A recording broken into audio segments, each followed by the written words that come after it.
the Carpathian Mountains, in the north of Romania, stands one of the last virgin forests in Europe. It is also the heart of the so-called wood mafia. Suceava County is one of the most affected by large-scale wood trafficking, claiming the lives of ancient trees, but also sometimes men. Look, it's fresh. This tree was recently cut. This is an illegal log. It's fine merchandise. Why? How do you know? There's no mark. Do you see the resin? The poor tree is crying. They killed it like they would a human. Look, this is legal. There is a mark here, not down there, up here. That's legal.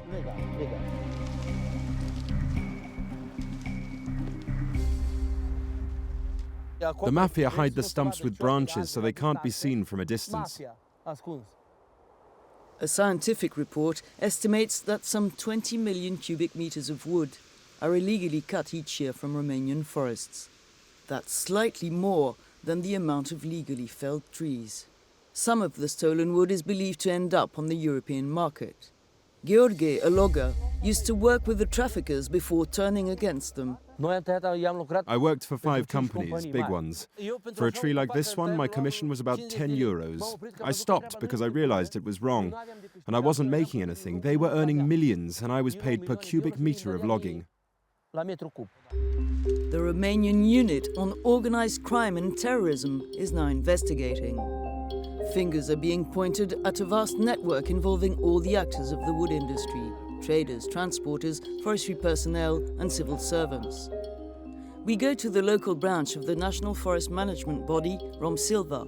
The man in charge rejects allegations that his teams may be complicit. I wouldn't say that some people wanted to blame us, to denigrate us.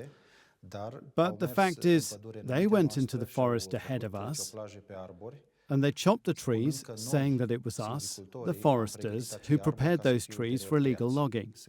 This has created a trend in the media, who are blaming the foresters.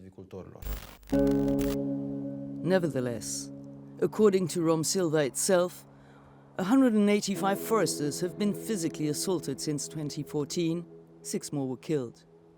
The violence is boiled down to personal vendettas by those in charge of the forestry office. Those who dare to denounce the illegal logging cartels call it retaliation. This forester, whose identity must be concealed for his own safety, is taking a risk, but he wants to talk. The entrepreneur goes into bidding sessions organized by the forest district and buys a certain volume of wood. He then arranges things with the engineer, who goes into the woods and marks some trees, and there's the black market. Those trees shouldn't be in any inventory. In terms of volume, the quantity is bigger than initially declared, and in the books, the volumes will be falsified.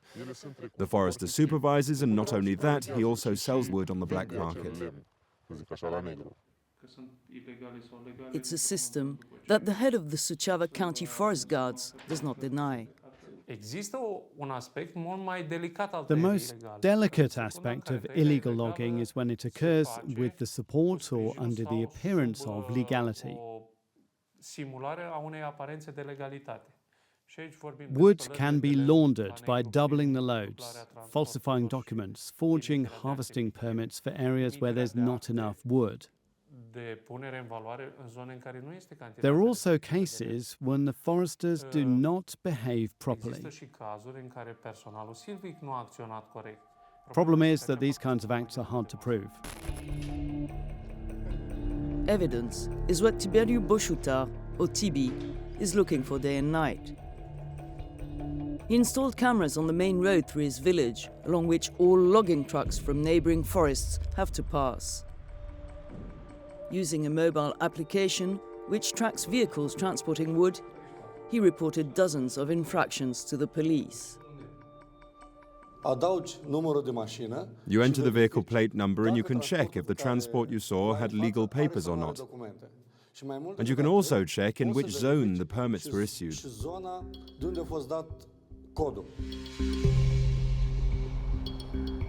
Tiberiu would like cameras to be placed at forest access points. That, he says, could help put an end to the shady practices masked by the silence of the ancient forest. So we can see that we're in the virgin forest. TB tells us these are wolf tracks, and it's a big one. We will not find wolves, but rather an unusual graveyard. Here we have an area where the stumps of stolen trees have been buried. And you can see the size of them. They couldn't have been taken out of the ground by local people. It takes heavy machinery, entire teams of workers. This is clear proof that the theft from the forest district is organized. Wood smuggling means big business in Romania. It's estimated at €1 billion per year. Tiberiu was a wood trader. He went bankrupt after trying to follow the law. Last year, he wanted to demonstrate it was impossible to be honest in the Romanian wood industry.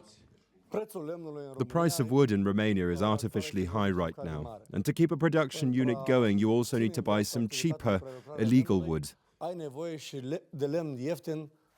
As a test, together with 8 local entrepreneurs, we bought 100 cubic meters of wood.